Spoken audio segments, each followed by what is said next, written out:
Hello students, 11th में हमने laws of motion physics में लगभग पूरा कर लिया था। लॉज ऑफ मोशन में मतलब जो 3 लॉ होते थे वो पूरे कर लिए थे।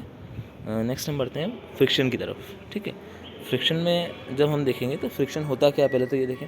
तो फ्रिक्शन एक ऐसा फिनोमेनन है या एक ऐसा फोर्स होता है जो क्या करता है, आप अगर चल रहे हो तो आपको अपोज करेगा, दौड़ रहे हो तो दौड़ने में अपोज करेगा, रुके हुए हो तो रुकने में भी अपोज करेगा।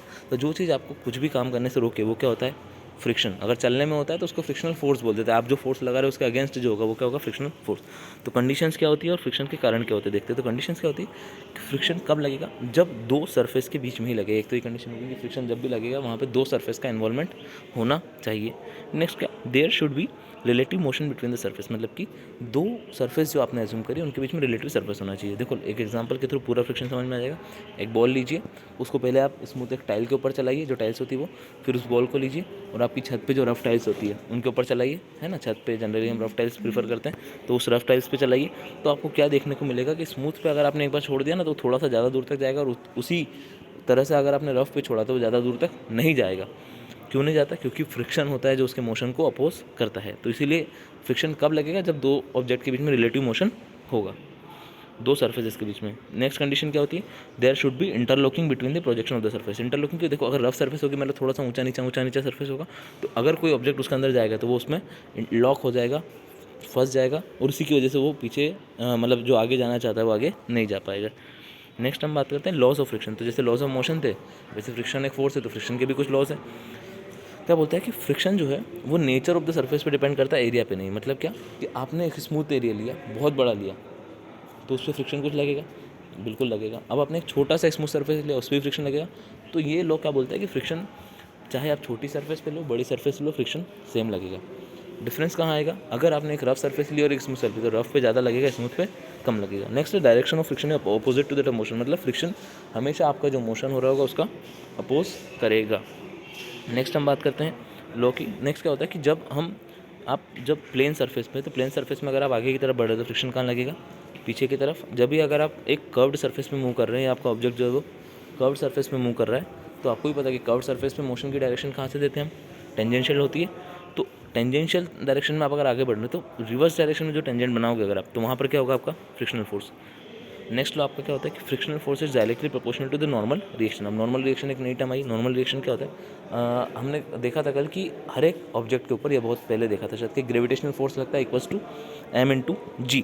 उसके लिए थर्ड लॉ से क्या होगा, एक उसका रिएक्शन भी लगना चाहिए ना, every reaction is equal in opposite reaction, तो अपोजिट रिएक्शन भी लगना चाहिए कि आर ऊपर की तरफ लगेगा नॉर्मल रिएक्शन।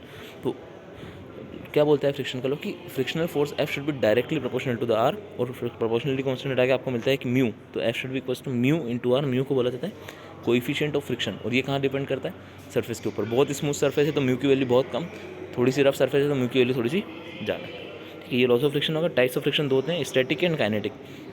देखिए स्टैटिक काइनेटिक मतलब कुछ नहीं, अगर आप फ्रिक्शन लग रहा है और फ्रिक्शन लगने की वजह से अगर आपकी बॉडी मूव नहीं कर पा रही तो वो क्या है, स्टैटिक फ्रिक्शन। अगर फ्रिक्शन लग रहा है और उसकी वजह से बॉडी मूव तो कर रही है, थोड़ा सा फ्रिक्शन ने क्या करा है, बस वेलो स्पीड को धीरे करा है, तो वो क्या होगा, आपका काइनेटिक फ्रिक्शन। ग्राफ मैंने बना दिया है फ्रिक्शनल और नॉर्मल फोर्स के बीच में।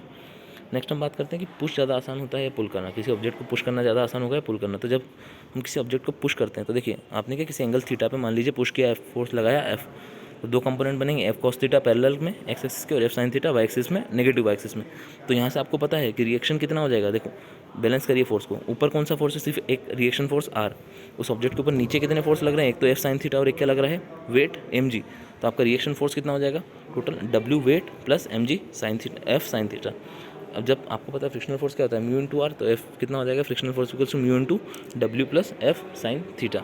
नेक्स्ट हम बात करें जब आप पुल करोगे, मतलब किसी ऑब्जेक्ट को खींचोगे, मान लो एफ फोर्स लगा के आप खींच रहे हो, तो फिर से वही दो कंपोनेंट है, एफ साइन थीटा और F cos theta. Sine theta इस बार कहाँ लग रहा है, ऊपर की तरफ, तो यहाँ से आपका आर कितना मिल जाएगा, W minus F sine theta. यहाँ से आपको frictional force mu into R, F कितना मिल जाएगा, mu into W minus F sine theta. ठीक है, तो यहाँ से आपको देखने को मिला, देखो पहले फ्रिक्शनल फोर्स क्या मिल रहा था पुश करते time, mu into W plus F sine theta, में डब्ल्यू से थोड़ा सा ज़्यादा। बाद में कितना मिल रहा है, mu into W minus F sine theta, means W से थोड़ा सा कम। इसका मतलब क्या कि पुल करना आसान होता है देन दैट ऑफ पुश करना। किसी ऑब्जेक्ट को आपको खींचना आसान होगा उससे को धक्का देने से। ओके, नेक्स्ट क्लास में हम थोड़ा सा और देखेंगे कि फ्रिक्शन को कैसे अवॉइड किया जाता है, फ्रिक्शन को कम कैसे करेंगे हम, और उसके बाद हम देखेंगे जो आपका सर्कुलर मोशन हमने देखा था, सर्कुलर मोशन के क्या क्या और एग्जाम्पल हो सकते हैं वो भी हम देखेंगे। तब तक के लिए God bless you and thank you so much.